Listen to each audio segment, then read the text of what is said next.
Welcome to Africa Rainbow Family Podcast, amplifying the voices of LGBTIQ plus people from Africa and the global majority, including refugees, migrants, and people seeking asylum. Each month, we share powerful stories, lived experiences, and conversations that inspire change, build community, and celebrate resilience. You are listening to the Africa Rainbow Family Podcast, where voices matter and stories create impact.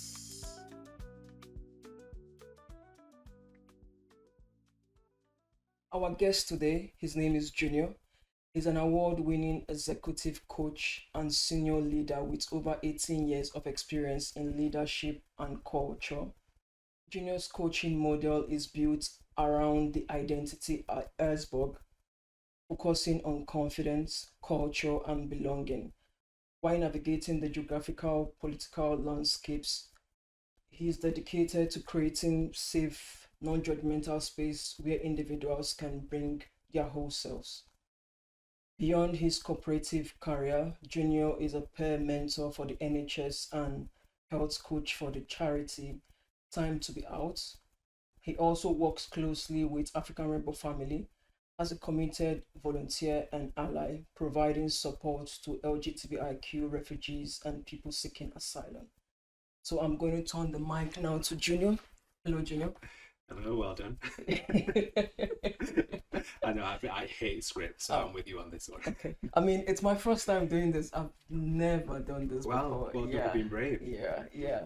I mean, I really just want to like I said, create more avenue for people to come and speak and enjoy themselves if that's possible also. I mean, we don't want to make it feel a little bit like an interview, like formal. Yeah, exactly. So yeah, we're trying to just build something very nice for the community and the organization as a whole. So I'm gonna be diving in very quick. Yeah. Would like to hear about your journey to this point. Well, from Manchester train station to here, that was a journey. I assume you mean more than that. Yes. So I guess my career journey. So I'll go back further. I'm from the UK. Okay. I went to 6 different schools from a very rough council estate. Okay. Being a black kid back then wasn't easy. And then coming out when I was 15 years old, extra layer of challenge. Struggled to get a good job because I didn't go to university. So I started working as a waiter in a restaurant. Then went to work in retail and then eventually got a job in the bank 18 years ago yesterday. Okay. I know, yeah. Get more time for murder. But, started out as a cashier in the bank and never really thought my career would excel in the bank that much. Okay. I just wanted a 9 to 5 because I was used to working in retail. And somehow I became a bank manager, social media manager, analyst, and then now for the last 4 years, an executive coach. That's quite a long journey, yeah? Yes. And the good thing about working in a big organisation, a corporate, is because it's so big, there are different pockets and different roles you can take. And I always wanted to be a coach, but I never thought I'd get the opportunity. But 4 years ago, by magic, the role appeared. So that's nice. So we're gonna ask what keeps you motivated with your work? Keeps me motivated. I think knowing that you're doing the right thing and making a difference. I've reached a point in my career, in my life, 41 years old, that I've gone through most of my struggles. There will still be struggles, but now that I'm at this position of like seniority and visibility, I want to use that to help other people. So that's what motivates me, knowing that I'm helping. Okay. So how has your work with the NHS now, how has it shaped your perspective about community care? Oh, right. So I used to volunteer for a charity back in 2011 in Leeds, and that was specifically focused on gay men, bisexual men, men who have sex with men. I just did testing. And for me, that was like the level of volunteering that I was comfortable with. When I started working for the NHS or volunteering for the NHS, I joined a community group most Wednesdays with different charities in there. So us, Spring, Red Cross, all the charities that help refugees and people seeking asylum. And being part of that community for the last 3 years, I see the difference and challenges that people face. My family from Jamaica, but they came over here a long time ago, started a business, and it's a very different journey. So that's opened my eyes a lot more to the extra challenges people from different countries will face when they join or when they come to the UK. Okay. So being a gay man do you also interact with the other community, or is it just strictly on the gay community? So the other community, the others. Yes. So with the NHS on the Wednesday session, it's for everyone. So most people will be their families, straight people, gay people, everyone. Yeah. The time to be out sessions, which is also, I go there for the NHS. That is strictly for LGBTQ people seeking asylum and refugees. Yeah. So there's a mixture there. Okay. It says that in your portfolio, you specialize on identity iceberg. So how do you help people move from survival mode to self-empowerment? Yeah. Okay. We're So, diving in, yeah. Yeah. Let's just be clear. I had some like sort of pre-questions, and these are spicier than the ones that were on the list. So let's just go with it. Okay. I guess the identity iceberg to start off with is when I'm working with someone, coaching someone, helping someone. Like an iceberg, you want to see what's above the water level, right? Yeah. And often there's way more below the surface that people aren't telling you or aren't showing you straight away. So that's where we sort of have to get on the level of what you mentioned, survival mode. Yeah. Because when someone meets you, they're not going to come and be like, I'm in survival mode. Yeah, of course they will. Yeah, or unusual for them to do that. Or they won't show you that they are struggling until you unearth some of it and ask the right questions. Yeah. So I think step one is asking the right questions. Okay. And active listening. So not just listening to the words someone's saying, but looking at the body language, their environment, everything about how that person is presenting that issue, so you can pick up on the nuances of what's different. And I think because I'm neurodiverse as well, throw that in there, I pick up on energy and shifts a lot more. So I can pick up on that as well. So that's why I would start with the right questioning. I mean, for me, I often say, if you're gonna listen to somebody say something, sometimes you have to try to listen to the things they're not saying, and that comes with their body language and how they respond to the things you've already asked them already. So yeah, so thank you for sharing that for us. So what are some simple first steps for someone in our community who is struggling to rebuild your self-belief? Is there any step you can, just something simple at least for a beginner? Is there anything you can throw in the light for us? Yeah, self-belief. I do a whole workshop on the self-belief, celebrating your successes and believing in yourself, and a really simple way to talk positively to yourself and about yourself. Yeah. So as humans, we are prone to negativity bias, so we're always lean towards the negatives. Yeah.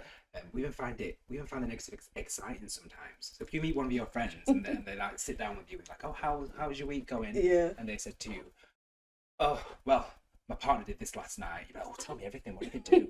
Yeah. But if you met someone and you're like, oh, I had a nice night. My partner made me a cup of tea with 2 sugars. It was lovely, but oh, boring. Yeah, exactly. I want the bad stuff. And also like how you talk to yourself. So, for example, if you knock that water bottle over now, you might call yourself a name like, oh, stupid idiot.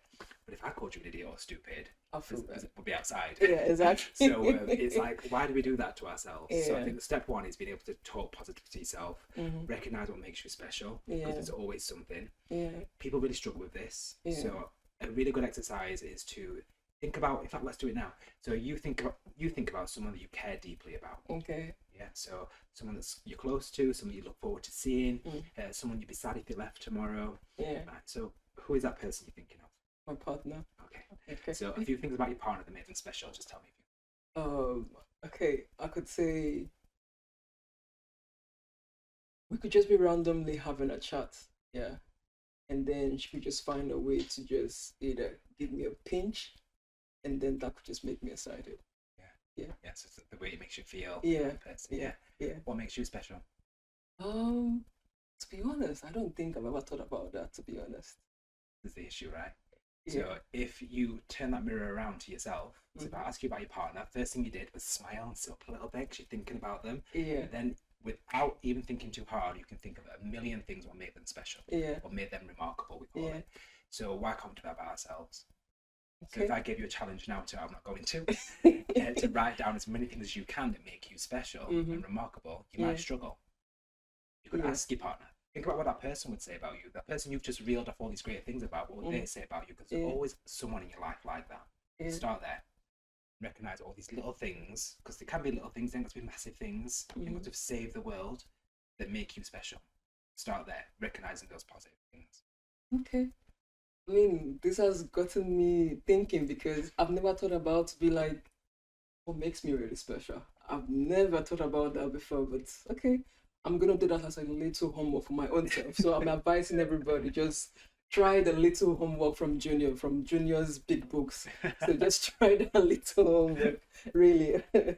So how can someone break free from imposter syndrome and feel like they're not being good enough? Well, if we're being honest, imposter syndrome is going to show up all the time. Okay. You can be in a really good place and then suddenly something happens and you have a bit of a wobble. It can happen in life, it can happen in work, it can happen with your health, it can happen all the time. So let's not be under the illusion that it's going to go away forever or there's a silver bullet. Fair. Because we're just human, right? Yeah. I think this is only my method and there are other methods, but it's separating feelings and facts. So often we're imposters, or we feel like we're imposters because of things we've got in our own head. Yeah. So if I think, I can't get that job, I can't do this, I can't do that, I write all those like feelings down. And then if I challenge myself to write a fact that matches that feeling, often I'm not going to have many facts that match the feeling other than it's just a feeling. Yeah. So if you know full well it's just only a feeling, then address that. If it's a fact, then that's even better because that's data. You can use that data to work around. Yeah. So I'm an imposter. I can't do this job because I don't know this.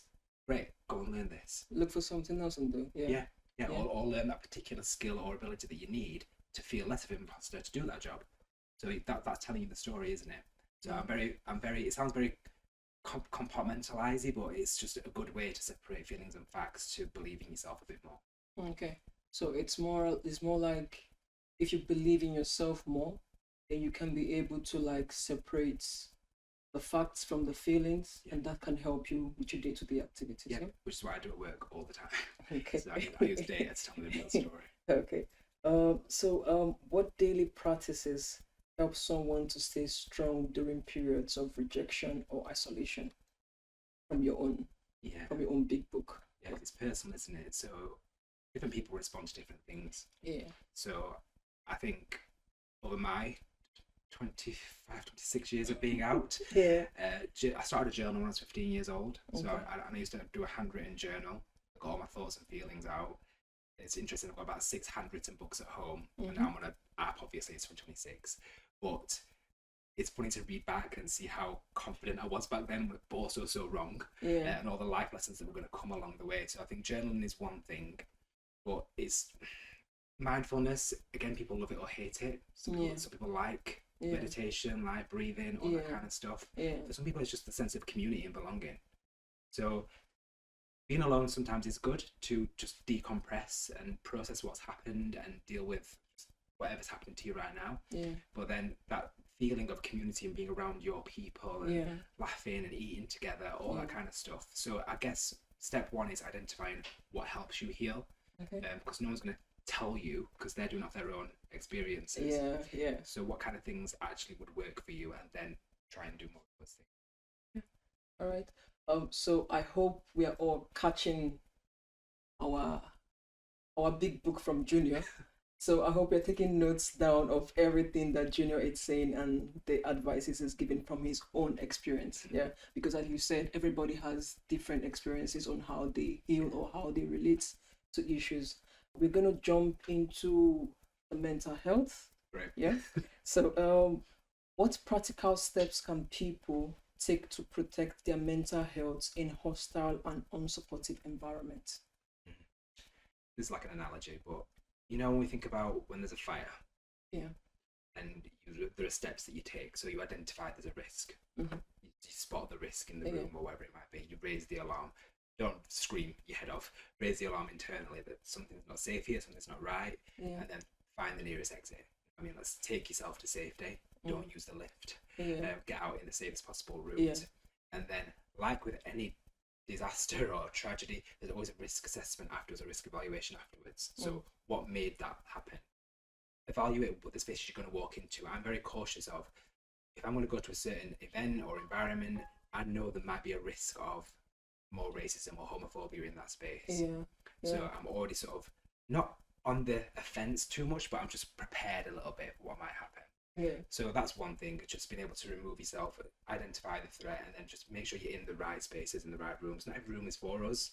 So being the ones where you do feel safe and you do belong, there is psychological safety, all those things. And if you can't find it, create it. somewhere, please. Yeah. So it's more like if the environment is not safe, take yourself away from the environment. And if possible, create your own space. Yeah. Yeah, and be careful what you consume as well. Because Yeah. when you think about mental health in terms of like being in a physical space, that's one thing. Mm-hmm. But when we're by ourselves, what do we do most of the time? Yeah. We're like this, like this, Scrolling like on Instagram or Yeah, TikTok. scrolling. And unfortunately, the algorithm, it shows you what you think is interesting. I think so. Mm. Because sometimes when I'm thinking about something, like something, a funny joke or a happy moment, and the next thing I'm on Instagram and I'm just scrolling, and the next thing I'm seeing everything Yeah. happy, and I'm wondering, did this How? thing know my brain needs something Honestly, happy? we'll get to conspiracy theories here, but yes. But yeah, what you consume matters. And I always tell people, train your algorithms. Like the thing, physically like the things that you like, hide the things you don't like, and eventually you'll only see the things that really inspire you and you want to see. You'll never help like news articles coming through. And people like us right now, it's every time we turn on the news, it's anti-immigration, it's war, it's everything like this. Tell me So, about it. Yeah, exactly. So, Yeah. and how does that make you feel if that's the last thing you see before you go to bed? So it makes me feel terrible, to be honest, because every time I have to go through and it's, oh, today the queer community, this, that, tomorrow the bomb somewhere, it makes me feel very sad, and I'm like, I want to live to see tomorrow, because it's a very sad moment, to be honest. That's true, yeah. Yeah. It just creates that level of despair because you're consuming it. Yeah. And like they say, you are what you eat. If you eat loads of junk food, you're gonna become overweight. Yeah. So if you consume loads of negative, toxic media like Yeah. that, it will shape your mood and your mental health. Mhm. So be strict with yourself, create some boundaries. All right. So what are the unique challenges you see for trans individuals today, and how can communities make better supports for them? Yeah, this is a big topic, isn't it now? Yeah. Again, back to the media, the visible backlash in the media Yeah. over the last couple of years, Mm. it's just got louder and louder and louder. It's fueled by misogyny, it's fueled by systemic racism and transphobia, all the things that are layered on top of it, because you get like the intersectionality of black trans women. Yeah. And you're adding that other layer on there as well. Yeah. So that's one thing, that constant backlash in the media. I've written notes about this one because it's serious. Okay. But yes, division in the community, I think, as well. Okay. So me coming out when I was 15, long time ago, I've seen a shift at the moment where people from the LGB distance from the T. True. Because it's like, oh, I'm guilty by association, or I'm going to be targeted because I'm close in proximity to this person. Yeah. That's not the case. Once they're done with the trans people, they're going to come for the gay people, they're going to come for the women. Yeah. There's always going to be someone. Yeah. So distancing yourself or saying, well, that's not me, is going to cause further problems and more vulnerability in the community. Yeah. We're better united. Yeah. And you think about the history of LGBT people, and some of the biggest activists were black trans women. Mm-hmm. So we've got a lot to be thankful for. Let's pay that forward and make sure that we look after each other. Yeah. What else did I get down? Human rights laws being stripped back again. So that's again a really messy topic right now. Because I work in a large corporate, we're having to now think, if the law comes down where that toilet's for you and that toilet's for you, what do we do? How much money can we invest in creating more gender neutral toilets? Yeah. How can we protect people's dignity and their existence? I think that's one of the main things we'll call out, that challenge to dignity and existence. Yeah. Saying that you don't matter, or you're not real, you don't exist. Those are some of the biggest things I'm noticing right now. Yeah. I mean, it's really very sad sometimes when you look at the news on the trans community, and sometimes I often wonder, don't we all know that when we show a united front, you can break through? But then when it's like the L and the G are just going in a corner and the T standing alone, then of course, when you finish breaking down the T, you want to come down to the L and the G. Yeah. So we're hoping that, over time in the future, things get better for everyone. Nobody's scared to be who they are or who they are, and everyone is living proudly and happily. Just hoping that one day it gets better. So, how can someone recognize their need for mental health supports when they feel they should be strong? I think we've got this again, another bad habit we all have, especially as black people, is we're just programmed to think we should always be strong. Tell me about it. It's expected of us, and we I mean, tell the audience, because I think the audience really needs to listen to this particular one. It's insane, and yes, we've been through a lot as a ethnicity, race of people, but there is value in softness. Like, you can't be hard all the time, because that's repellent to people as well. And you're ignoring your feelings. Like, so being able to like look inwards, identify feeling, and name the feeling separates that from the reaction to the feeling. So if you're constantly feeling downtrodden, angry, upset, that manifests in your behavior. And then people don't want to help you because you're this push away kind of person that seems to be angry at the whole world. And it's very easy for me to hate every white person because of how I was treated when I was younger, UK. Every every straight person because of the homophobia that I received. Every neurotypical person for not understanding me. I could walk through life very angry every single day. But the value in recognizing that and looking after your own brand as well and how you want to come across. So I think being able to name the feeling and separate the reaction to that, and then finding those safe spaces though with people. Like this now, with the environment you're creating for people, you don't have to be hard and strong in all those the moments. time. Yeah. How are you going to identify issues and work through them if you don't talk about them and bring them to the surface? Suppressing it, aren't you? And when you suppress something for too long, what happens? Explode. Oh, okay. So, what advice would you give to the Black and LGBTIQ individuals who are navigating systemic barrier or geopolitical landscapes? It depends where you are. We'll keep it sort of within control of the UK because we're here. I think there's a big value in remembering that before you are LGBTQIA+, you're black because that's what they see first. So they'll look at you and me. They'll see the colour before they see or hear about the sexuality. But strip all that away, we're humans. Right? First. So it's like, I'm a gay black man, I'm a gay man, or I'm a man. It all just filters down to the same thing. So no one's better than you just because they are a different hue or they are a different sexuality or whatever to you. So it's remembering that your value is not diminished by someone else and their existence. And then the intersectionality that comes with it. So we've got to navigate so many other layers. We've not only got to walk into a room and think, oh, am I going to be treated differently because of the colour of the skin? Am I going to be treated differently because of my sexuality and all that kind of stuff? So again, it's going back to these points of finding the right spaces and the right people. And if you're in sort of like some obscure place in the UK where you are the only one and there's not many like you and it's isolating, that is one thing I do advocate for the internet, because you can actually go and meet other communities online and join webinars with people. I live in Sheffield, for God's sake. It's not the most vibrant place, but I somehow find my people. So that's a broad statement because that reaches everyone. But I think from my own lived experience with a black gay person, I felt so much happier being around people who just got it. Yes, you want your allies. Yes, you want people to open doors for you, remove barriers for you, and that's it. Leverage those relationships. But don't forget the value of someone who gets it as well. So we're gonna move to hope and community. So what role does visibility and representation play in building confidence for marginalized people? Well, who's your visible role model? Myself. Yeah. Oh, and now we're going back to the beginning. You're like, get that list out. Shall I say myself? You can say yourself. Why are you a visible role model? I mean, I think when I look at myself and I look at my journey till this point, often at times I'm always hard on myself.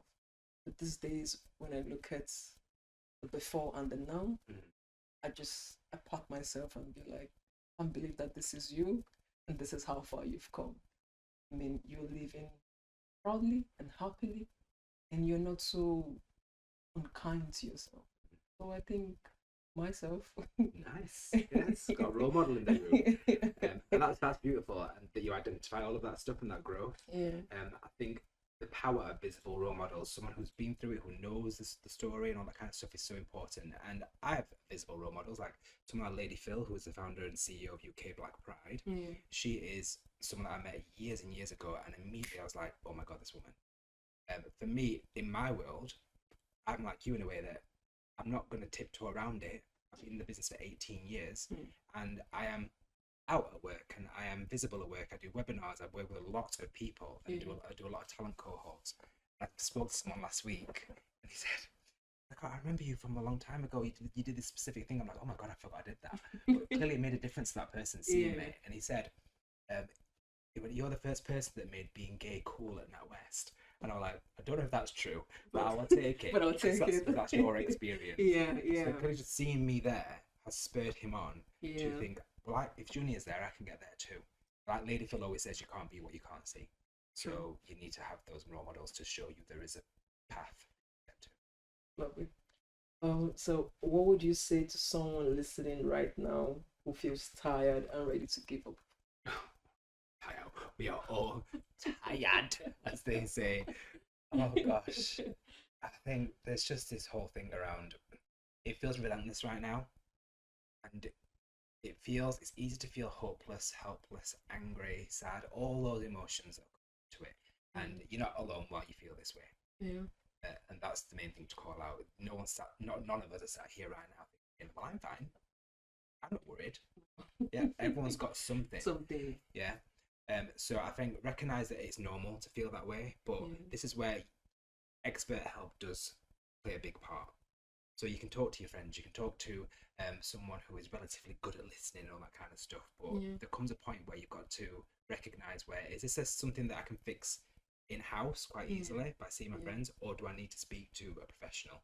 So I think use the resources that are at your fingertips in terms of people around you, but then recognize when you've crossed that line where it requires someone like the charity or whatever it is to help you, because people have good intentions, don't they? But sometimes your friend who thinks they're a therapist can do more harm than good. Yeah.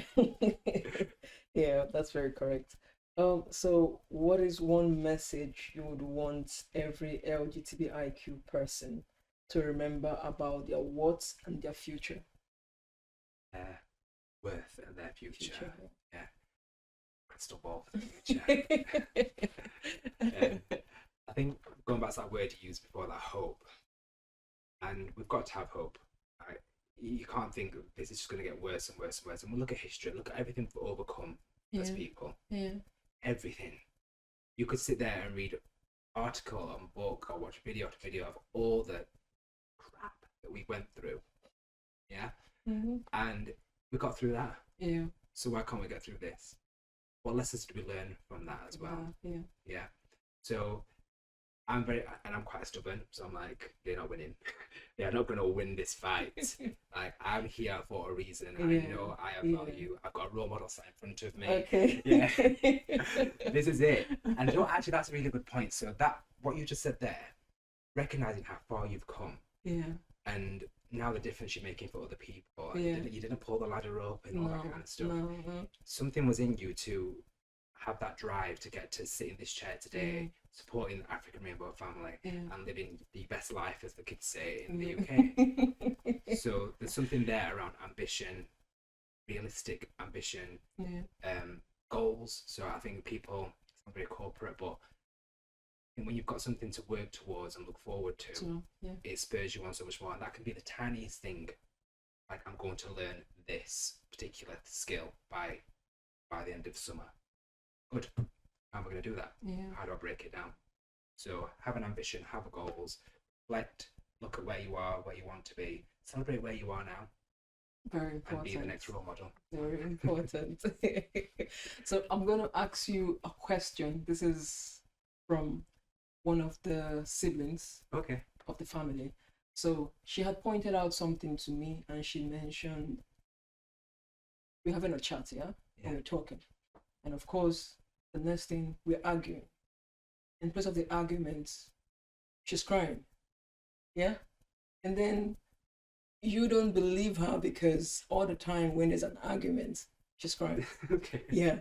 So she was asking, how am I supposed to be comfortable to have a conversation without crying and being able to also be believed even when I'm crying? Because now everybody sees her as, every time there's a conversation, she starts crying. So obviously she's just trying to hide from the conversation, or, is there any ways or is there any advice you can give around that area?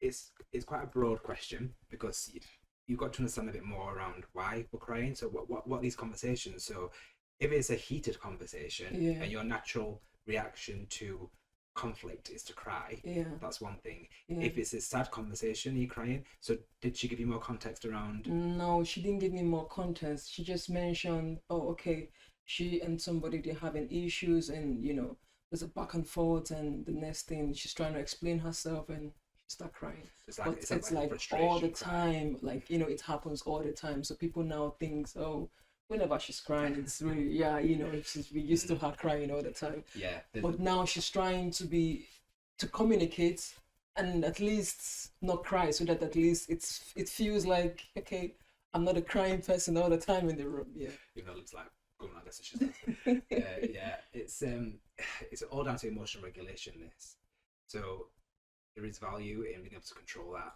because people see emotion and they see it as a lack of control. Yeah. They Yeah. see it as weakness in some Yeah. people, all that kind of stuff. It's not as appropriate. You've got to show empathy. Of course. So if you came to me with a really serious, sad issue, like when I told you about my family earlier, you're like, I'm so sorry about that. Yeah. You show the empathy. Yeah. But you're like, Junior, I'm so sorry, man. Because it's gonna be like, I'll be like, whoa. Yeah. What's wrong?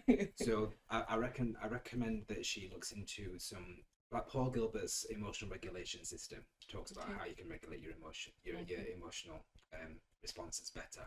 Okay. Identifying triggers. So what is it that's making what's that switch point that makes the flood of tears come? Yeah. What people saying or doing that's sparking this level of emotion? Yeah. And if I know that, I can try and train my brain to not respond or react as quickly. Yeah. And then it's a thing around emotional intelligence. And this sounds, again, very corporate and very strategic, but don't think I've worked in corporate for 18 years. Being able to flex your style to get the best out of the interaction. So if I know I'm arguing with you, that's what I'm going to win. If I'm arguing with you, the last thing I'm going to do is show any emotion.